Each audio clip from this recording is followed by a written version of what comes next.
Bien, chers collègues, nous allons maintenant passer au point 11 de l'ordre du jour. Il s'agit donc d'une étude sur la procédure de mise en œuvre du livre blanc. Nous avons demandé cette étude pour opérer un suivi de nos échanges avec Javier Solana lors du 16 juin 2016. Il avait prôné la rédaction d'un livre blanc sur la défense et nous accueillons donc aujourd'hui l'auteur de cette étude, Maître Frédéric Moreau. Quel nom! Notamment ce maître. Maître Moreau connaît très bien la procédure de livre blanc française et notamment la programmation militaire de manière générale, puisqu'il a travaillé pour le comité permanent des affaires étrangères et de la défense du Sénat français. Et il a rencontré un nombre impressionnant de programmateurs militaires, des experts de groupes de réflexion, des membres des États membres, des responsables communautaires, et dernier point qui n'est pas le moindre, il a également rencontré le commandement suprême des Alliés. Et donc il nous tarde de pouvoir écouter vos réflexions et vos conclusions. Merci. La parole est à vous. Monsieur le Président, Mesdames et Messieurs, je vais ordonner mes idées autour de 3 séries d'observations en m'efforçant de tenir dans la durée de 20 minutes qui m'a été impartie. Je vais tout d'abord vous présenter les caractéristiques des 2 processus de planification de défense qui existent au niveau européen. D'une part, le processus otanien, plus connu sous le nom de NATO Defense Planning Process, ou NDPP, et d'autre part, le processus européen qui ne porte pas de nom dans sa globalité et que j'appellerai pour les besoins de cet exposé le European Union Defense Planning Process, ou EUDPP. En second lieu, je vous présenterai ce que sont, selon moi, les points forts et les points faibles de ces 2 processus. Enfin, je m'efforcerai d'ouvrir quelques perspectives en direction de l'écriture d'un futur livre blanc de défense européen. Commençons donc par les caractéristiques des 2 processus. Mais avant cela, quelques mots sur la planification de défense.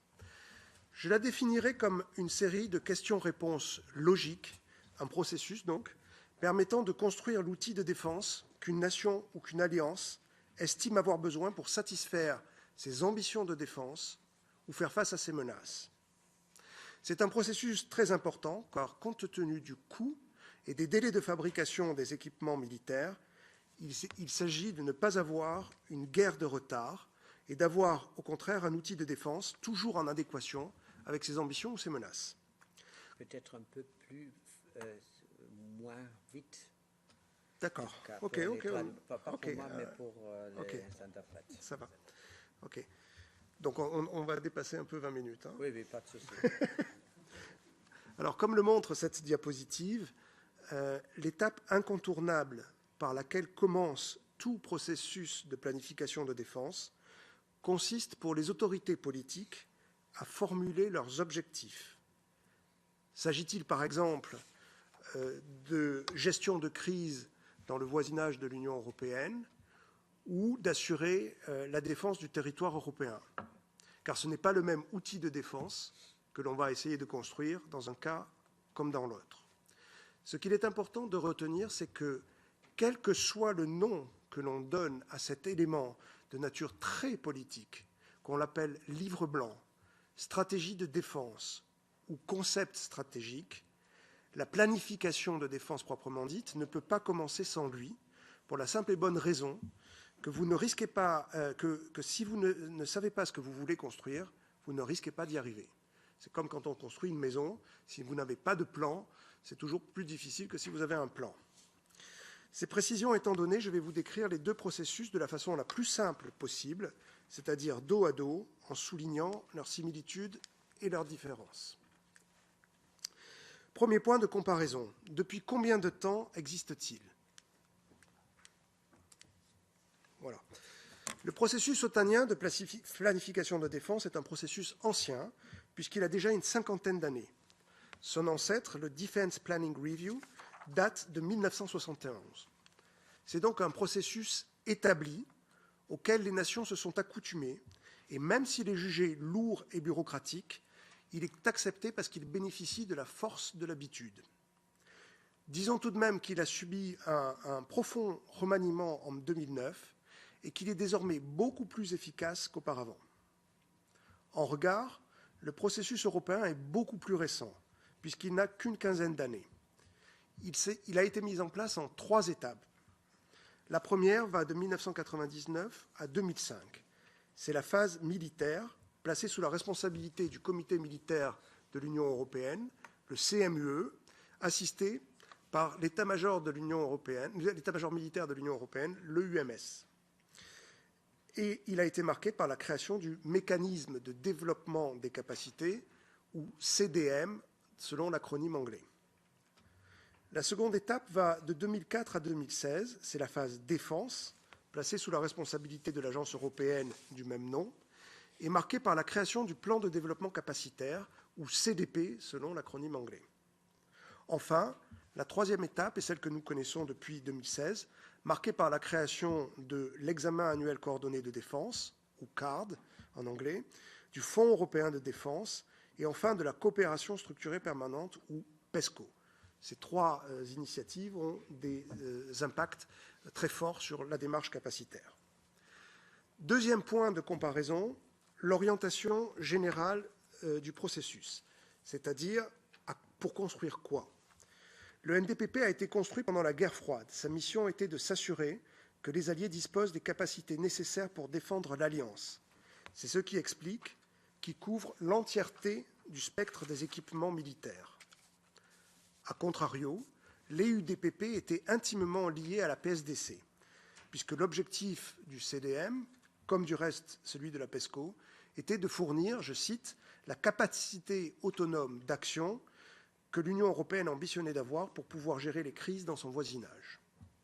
Toutefois, en 2018, on s'est éloigné de cet objectif initial, puisque la dernière version du CDP couvre l'entièreté du spectre des capacités militaires, et le projet phare de la PESCO, la mobilité militaire, n'a qu'un rapport ténu, lointain, avec la PSDC. Troisième point de comparaison, le mode opératoire. Le NDPP, tout d'abord, est un processus orienté vers les résultats. Et c'est compréhensible, puisque pendant la guerre froide, il était vital que l'Alliance dispose des capacités dont elle estimait avoir besoin. De cet impératif se déduisent 3 caractéristiques importantes.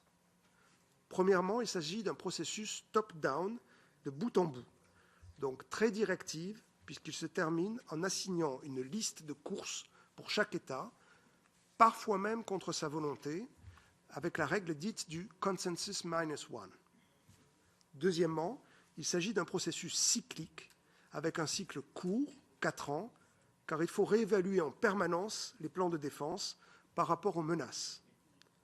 Enfin, c'est un processus intrusif, car il faut être sûr que les États disposent des capacités qu'ils déclarent avoir et qu'ils font bien les courses qu'on leur a demandé de faire. En regard, le EUDPP est davantage orienté par les contributions. Ce qui est important, c'est de savoir sur quel domaine capacitaire les États membres sont prêts à coopérer. On en déduit 3 caractéristiques inverses du précédent. C'est un processus top-down dans sa partie militaire, mais bottom-up dans la partie gérée par l'Agence européenne de défense.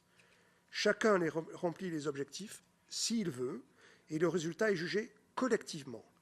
Il n'y a pas, comme dans le NDPP, d'attribution de cibles capacitaires individuelles, et encore moins de blâme collectif, ce que l'on appelle le naming and shaming. Deuxièmement, jusqu'à présent, le processus n'était pas cyclique.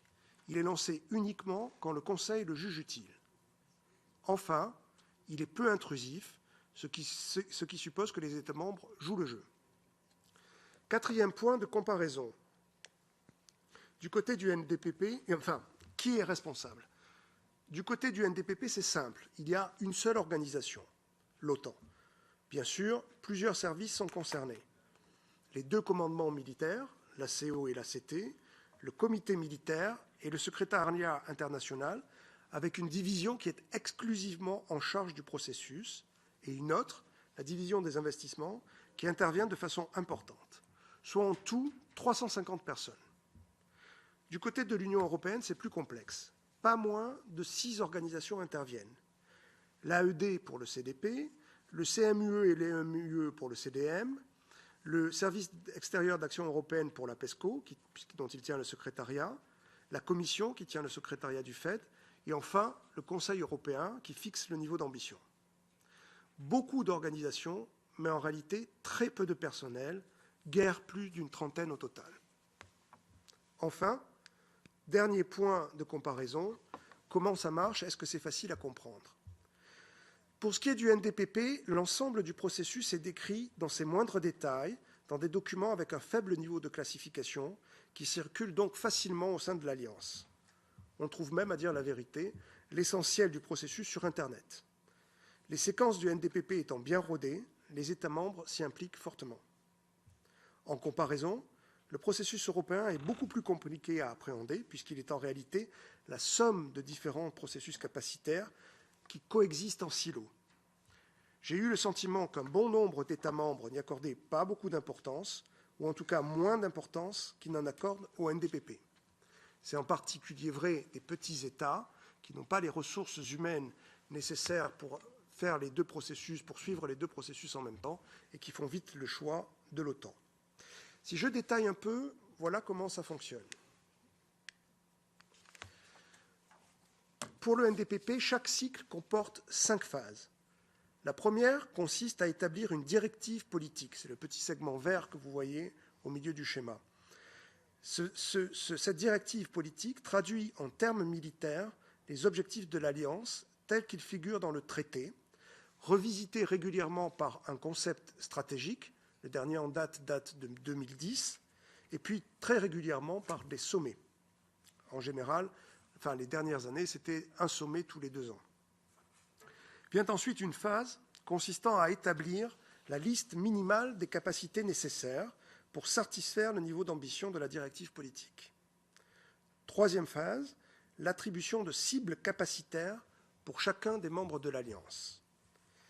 Quatrième phase consiste à faciliter la mise en œuvre des décisions d'attribution des capacités et se déroule en réalité tout au long du cycle. C'est l'anneau bleu que vous voyez.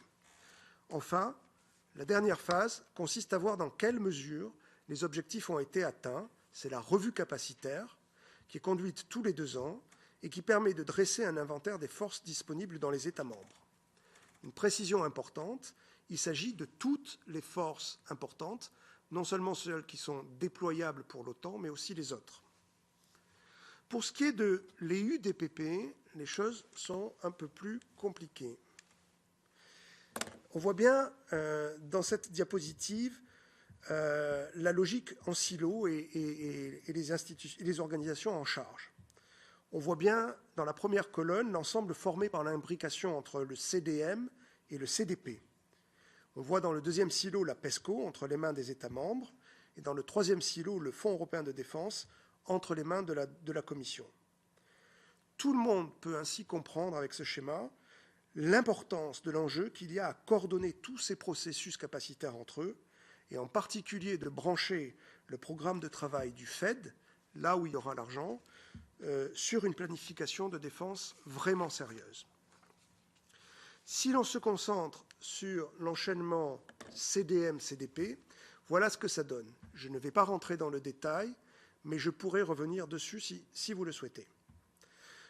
Venons-en maintenant aux forces et faiblesses de ces deux processus. Disons tout de suite que jusqu'à présent, aucun des deux processus n'a permis de satisfaire les niveaux d'ambition affichés. Pour ce qui est du NDPP, certains experts, en particulier le général français Maurice Delanglois, estimaient en 2014 que l'Alliance ne remplissait que les 2/3 de son niveau d'ambition, dont 50% grâce aux forces américaines. Il n'y a pas de calcul équivalent pour le EUDPP, mais approximativement, je dirais qu'il doit être du même niveau que celui du NDPP, ce qui signifie que l'Union européenne n'est pas capable de remplir son niveau d'ambition pour ce qui est de ce que le traité appelle les missions les plus exigeantes, notamment le Peace Enforcement. Néanmoins, les processus capacitaires ont d'autres vertus qui les rendent indispensables. La principale vertu du NDPP est de constituer la colonne vertébrale de l'Alliance. Tout ce qui est important dans l'Alliance passe par lui à un moment ou à un autre. C'est la raison pour laquelle il est souvent décrit comme étant le ciment, la colle de l'Alliance, le creuset d'une identité militaire occidentale, ou encore la matrice de l'interopérabilité des forces européennes entre elles et avec les forces américaines. Il répond à la question clé dans une alliance de savoir qui fait quoi. En regard, le principal mérite de l'EUDPP est, malgré tous ses défauts et toutes ses imperfections, d'être le principal, pour ne pas dire l'unique, vecteur d'une volonté d'indépendance militaire de l'Union. En outre, il constitue une plateforme de coopération capacitaire pour les États membres qui le souhaitent. Il est davantage orienté vers l'industrie et répond en cela à la question « comment faire ?» Les deux processus ont également des faiblesses. Le NDPP est le vecteur de la pensée militaire américaine et laisse peu de place à une pensée militaire critique.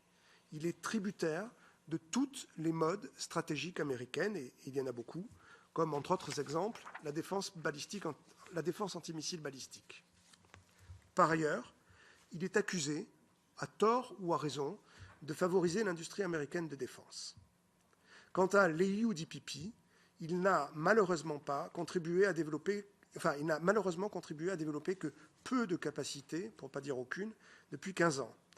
Cela parce qu'il est affecté de défauts importants, notamment l'insincérité des déclarations de certains États membres, leur faible implication et de failles logiques qui le rendent inopérant. Ce constat sévère doit toutefois être tempéré par le fait que les initiatives capacitaires les plus importantes, la FED et la PESCO, le FED et la PESCO sont très récentes et on ne pourra porter sur elles un jugement sincère que dans une dizaine d'années. J'en arrive maintenant à ma troisième partie, les évolutions possibles et les pistes de réflexion. S'agissant des évolutions possibles, j'écarterai tout d'abord l'idée d'un processus unique. En effet, la disparition du NDPP ne pourrait provenir que d'une disparition de l'Alliance, ce qui est normal puisque c'est la colonne vertébrale de l'Alliance, ce qui me semble tout à fait exclu, quoi qu'en dise, quoi qu'en fasse le président Trump. Quant à la disparition de l'EUDPP, elle marquerait l'abandon de toute ambition d'autonomie stratégique européenne et donc la fin de la PSDC, ce qui supposerait donc la modification des traités ou à tout le moins de ne plus les appliquer. À défaut de disparition, peut-on imaginer la fusion des deux processus? Eh bien, je crois que c'est un canard auquel il faut tordre le cou, pour la simple et bonne raison qu'on ne peut pas construire le même outil de défense avec les forces américaines, turques, canadiennes et demain britanniques, et d'un côté, et puis sans. Ce n'est pas du tout le même outil de défense que l'on construit. Ces fausses pistes étant écartées, que peut-on faire pour améliorer le processus de planification européenne? À court terme, plusieurs mesures sont possibles. La toute première serait d'écrire une authentique directive politique qui offre une bien meilleure traduction des objectifs de défense exprimés par le Conseil européen. En effet, le niveau d'ambition militaire qui a été écrit à la fin de l'année 2016 par le CMUE avec le soutien de l'EMUE ne tient pas vraiment compte des conclusions du Conseil européen. Cela parce que les États membres ont voulu afficher un objectif ambitieux, bien au-delà de la PSDC, qui était d'assurer la protection de l'Union et de ses citoyens. Mais ils ne se sont pas donné le temps d'examiner ce que cela signifie en termes concrets. Ils ont laissé les militaires se débrouiller tout seuls. Les militaires ont fait ce qu'ils ont pu, mais ils ne peuvent pas se substituer aux politiques.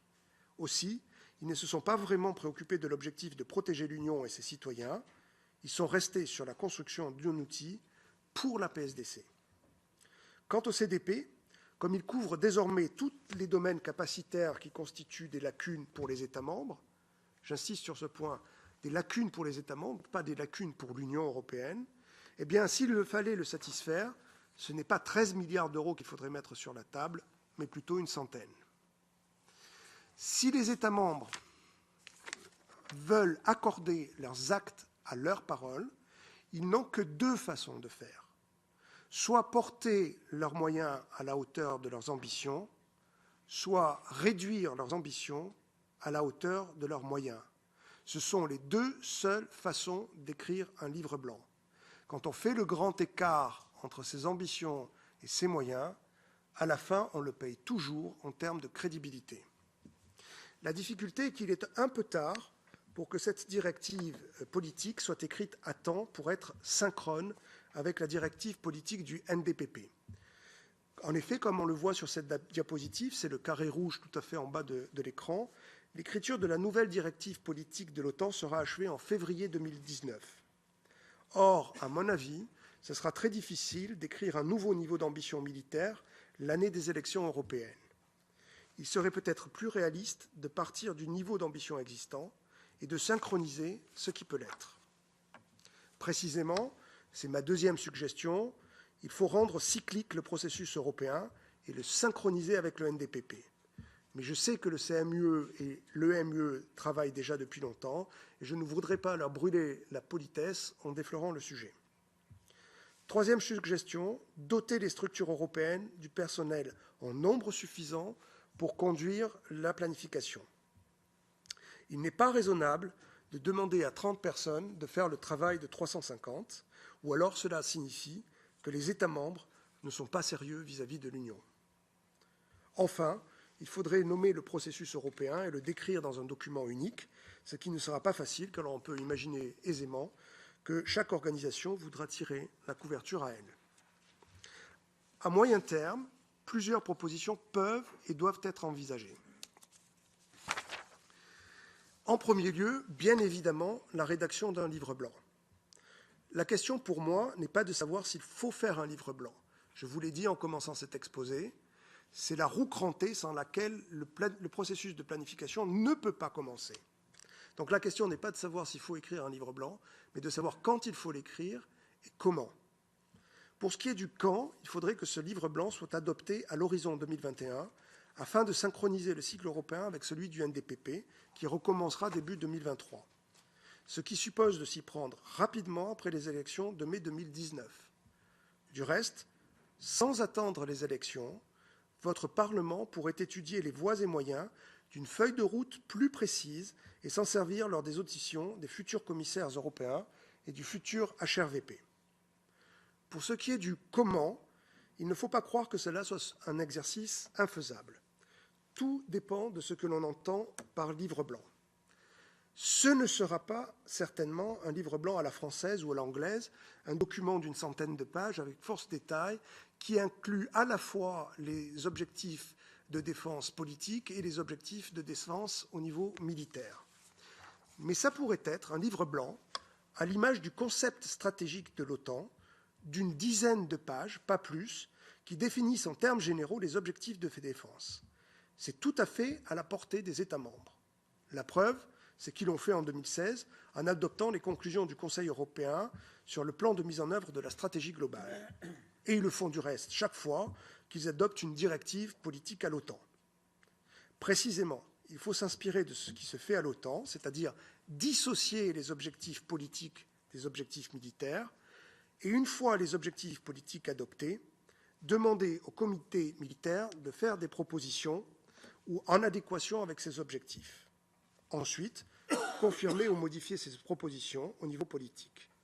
En réalité, l'Union européenne n'a jamais été aussi proche de l'écriture d'un livre blanc qu'en 2016. C'est dommage que ses dirigeants n'aient pas eu le courage d'aller jusqu'au bout. Deuxième proposition, à défaut d'assigner à chaque État membre des cibles capacitaires, comme c'est le cas à l'OTAN, il faudrait au moins ramener le processus capacitaire européen à une feuille de route unique et non pas à 5 ou 6 feuilles de route différentes, comme c'est le cas actuellement. Enfin, je pense qu'une réforme de l'AED s'impose, soit pour en faire une véritable agence d'acquisition et de conduite des programmes, en la fusionnant avec l'OCCAR, ce qui ferait faire des économies à l'Union, européaniserait l'OCCAR et professionnaliserait l'AED, soit en faire une authentique agence de recherche, une sorte de DARPA européenne. En conclusion, je dirais que le processus de planification de défense européenne, tel qu'il se présente aujourd'hui, est inefficace et compliqué. Il n'a produit quasiment aucune capacité depuis qu'il existe, et le risque est grand qu'en dépit de toutes les initiatives prises depuis 2016, qu'il ne continue à produire que du papier. Jusqu'à présent, les États membres se satisfaisaient de cette situation. Ce sont même eux qui l'ont créée, pour la simple et bonne raison qu'ils ne veulent surtout pas d'une liste de capacités supplémentaires à remplir. Cependant, les choses ont changé. Avec le Fonds européen de défense, l'Union européenne va mettre beaucoup d'argent sur la table. Et si l'on ne veut pas que cet argent serve à arroser sans discernement les sables industriels, il faut arroser les sables industriels, mais il faut le faire avec discernement. Si on veut que ce soit efficace, eh bien, il faut améliorer notre planification. Si les dirigeants européens veulent vraiment une Europe qui protège, si vous, Parlement européen, répondez positivement à la question de cette Europe qui protège, alors vous devez aussi répondre à la question suivante, qui est de savoir avec quoi. Je vous remercie pour votre attention et je suis prêt à répondre à vos questions. Vielen Dank für diesen Überblick, für Merci beaucoup pour die Vorschläge. Ich glaube, Merci beaucoup pour cet aperçu, ce survol très complet qu'il va falloir laisser se décanter un peu, comme on dit en allemand. Je disais donc merci pour ce survol très complet et nous allons devoir laisser les choses se décanter un peu pour pouvoir vraiment affiner nos questions, nos réactions. Mais mon impression, c'est effectivement que le meilleur moyen de progresser, c'est de prendre les États au mot et d'exiger ceux qu'ils se sont déjà déclarés prêts à mettre en œuvre. Par exemple, le processus CAD, ça devrait être un levier. On devrait dire aux États membres, voilà, vous avez proposé cela, et bien maintenant, vous le fournissez. Agissez conformément à votre discours. Et fournissez les crédits supplémentaires nécessaires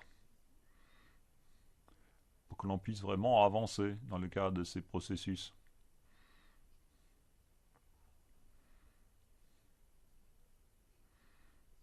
Je crois qu'on devrait faire parvenir des études telles que la vôtre à nos collègues parlementaires nationaux, de manière à ce qu'ils étudient tout ça et qu'ils tiennent compte de tous ces éléments dans leur réflexion.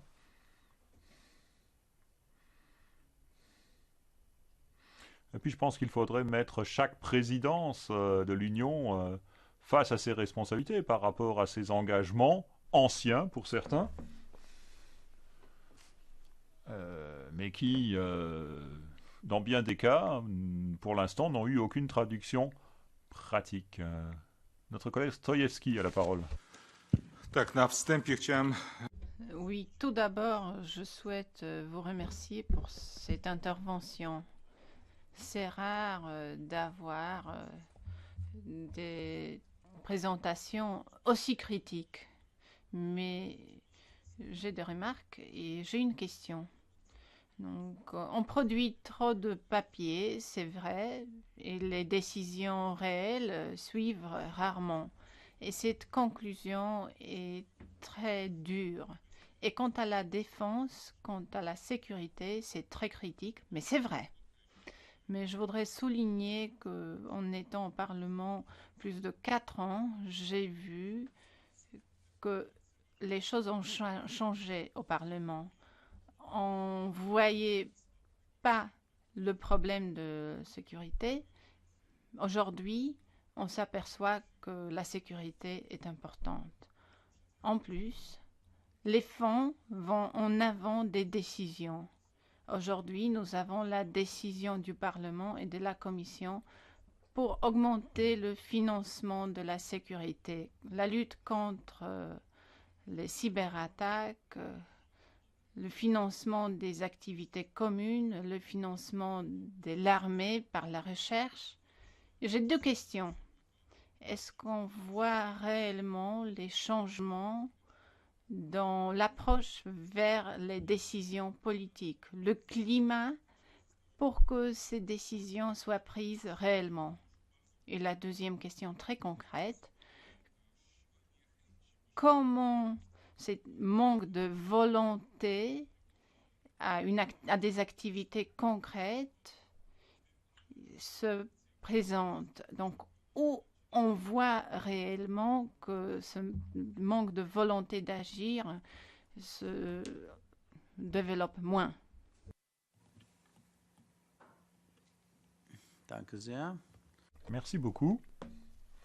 D'autres questions? Pas pour l'instant. Eh bien, Maître Moreau, c'est à vous. Oui. Alors effectivement, il y a eu depuis 2016 un changement du tout au tout dans le climat, sous différents facteurs qui sont suffisamment connus de vous tous sans que ce soit nécessaire de les développer. L'état d'esprit, le mindset, comme on dirait en anglais, a radicalement changé. Il s'est dégagé une quantité d'énergie considérable en faveur de la défense, laquelle énergie a généré des initiatives. Je qualifierais ça presque à un phénomène lumineux. Voilà, il y a eu une quantité énorme de lumière. Maintenant, ce qui est très important, c'est de conserver cette énergie et de la focaliser, de la rendre efficace. Parce que sinon, ça va rester des initiatives. On ne va pas réussir à produire un faisceau laser qui va construire quelque chose. Toutes les initiatives qui ont été prises vont dans le bon sens, mais il faut les relier entre elles. Il faut les rendre efficaces, il faut faire converger, il faut mettre bout à bout les engrenages entre le niveau communautaire, le niveau européen et le niveau des États membres. Sinon, toutes ces initiatives vont rester sur le papier, comme ça a été le cas des précédentes initiatives, et ça va être un désastre, parce que vous avez fait croire aux citoyens européens que vous vous occupiez de la défense européenne, que vous vouliez une Europe qui protège, et puis dans 10 ans, il n'y aura pas d'Europe qui protège, il n'y aura pas plus de défense européenne, et les citoyens européens diront « vous l'avez bien dit, c'est l'Europe, ça ne marche pas ». Donc il est très important d'être très attentif. Je ne crois pas qu'on puisse laisser, Monsieur le Président, avec tout le respect que je vous dois, les choses se décanter. Au contraire, il faut faire preuve d'une vigilance renforcée. Bon, ce qui m'amène à la deuxième question. Si j'ai bien compris, vous posez la question de savoir comment ce manque de volonté d'agir se développe. Bon, il se développe, par exemple, au travers de la planification de défense. Si vous n'avez pas une planification de défense, si vous n'êtes pas capable au niveau européen, vous les dirigeants européens, vous le Parlement européen, de formuler vos objectifs de défense, de faire ce fameux livre blanc dont il est en question, que vous avez appelé tellement de vos voeux depuis 2016. Il y a en annexe de ce rapport tous les rapports que vous avez produits, toutes les déclarations que vous avez produites, et Dieu sait si elles sont nombreuses, depuis 2016. Si vous vous contentez de faire des incantations, alors ça ne va pas marcher. Il faut que vous passiez aux actes, il faut que vous exigiez lors des prochaines élections, que ce Parlement exige, des engagements fermes quand vous auditionnerez les commissaires européens, quand vous auditionnerez la HRVP. C'est tout à fait possible. Pourquoi jusqu'à présent les dirigeants européens n'ont-ils pas voulu d'un livre blanc? Parce qu'ils ont en tête un livre blanc à la française qui commence par faire l'inventaire des menaces. Et comme on serait bien incapable de faire l'inventaire des menaces sans se déchirer entre nous, ils disent « Ouh là là, c'est trop dangereux, surtout ne le faisons pas ». Mais on peut faire un livre blanc de façon différente. Il ne s'agit pas… Quand vous dites… Quand le Conseil européen dit « je veux être capable de gérer des crises à l'extérieur, renforcer mes partenaires et protéger l'Union européenne de défense », il fait quelque chose de formidable. Il établit pour la première fois de son histoire des objectifs de défense. Maintenant, il faut être capable de traduire ces objectifs politiques de défense en termes concrets que les militaires puissent comprendre et puissent commencer à planifier. Parce que sinon, vous allez disperser l'argent dans tous les sens, vous allez arroser les sables du désert industriel, et ça va être une catastrophe.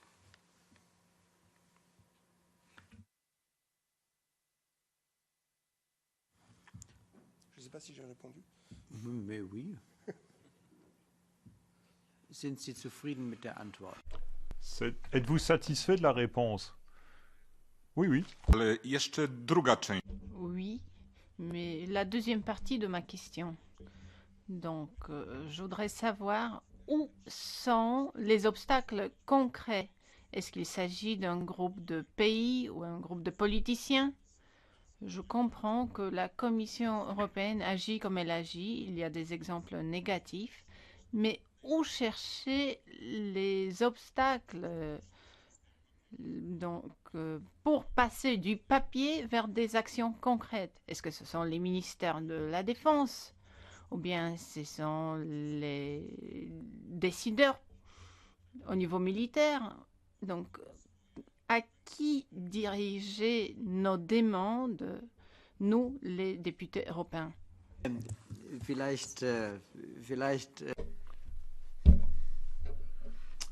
Un mot, si vous le permettez encore.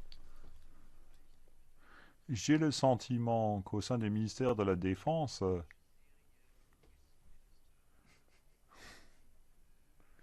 ce feuilleton britannique, oui, monsieur le ministre, est toujours le maître mot, en quelque sorte.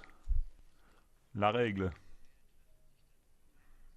Parce qu'il y a les rencontres des ministères des Affaires étrangères, les rencontres informelles des ministres de la Défense.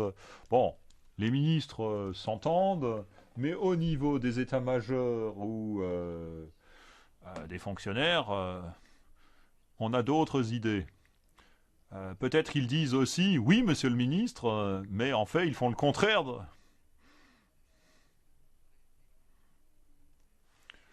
Ne serait-ce que parce qu'il y a des relations bien établies avec certains milieux industriels ou autres.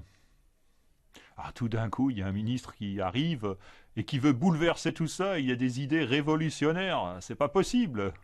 C'est inouï. Donc j'ai le sentiment que parfois, qu'entre les annonces politiques et la mise en œuvre administrative, il y a un sérieux hiatus. Les réfractaires ou les sceptiques, disons, l'emportent.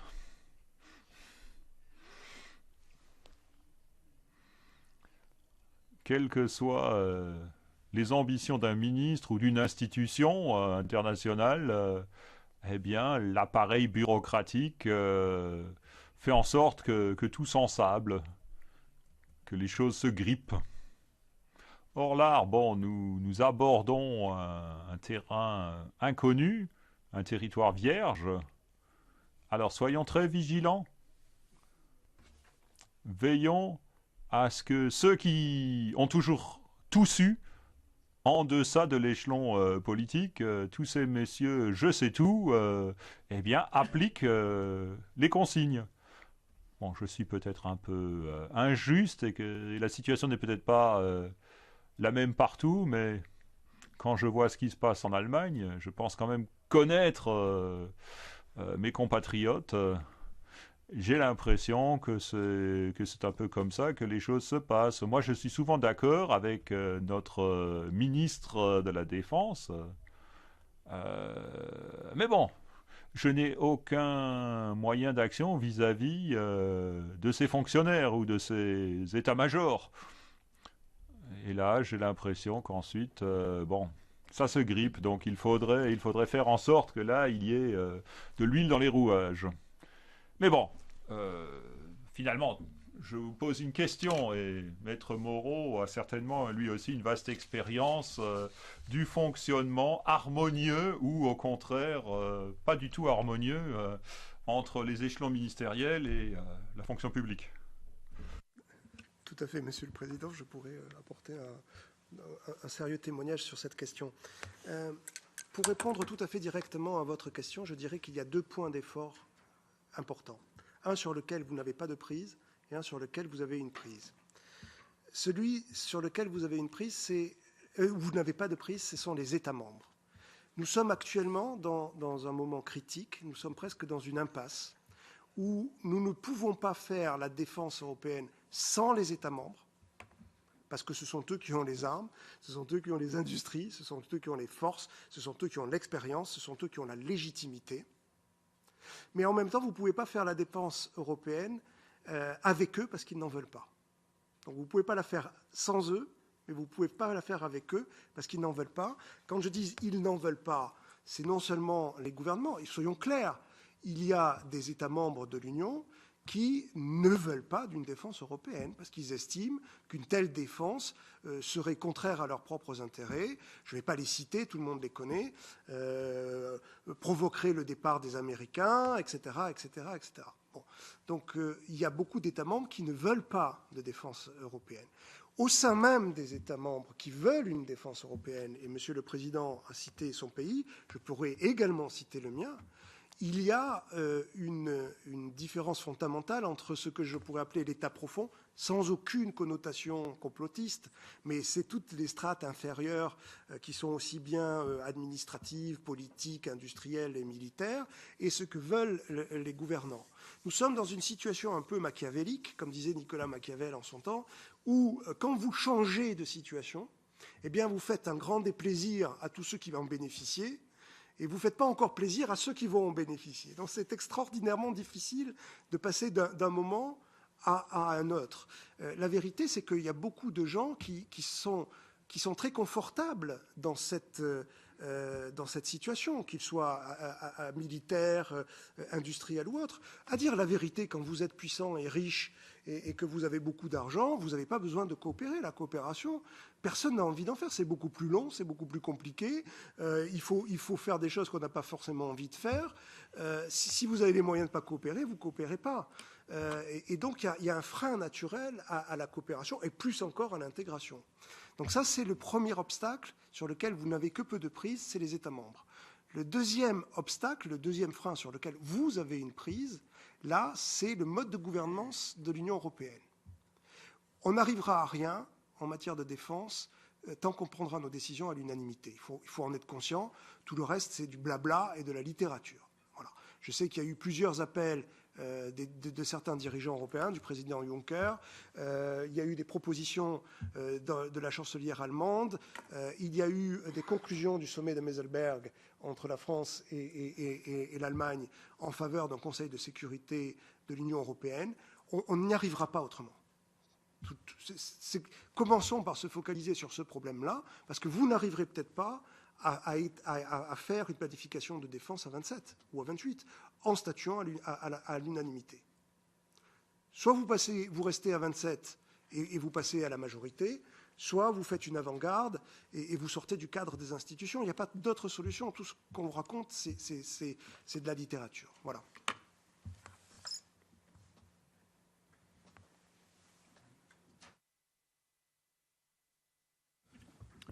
OK. Très bien. S'il n'y a plus de questions, ni d'observations, merci beaucoup, Maître, pour votre exposé, pour la présentation de cette étude. Nous allons approfondir le sujet. Nous ne lâcherons rien.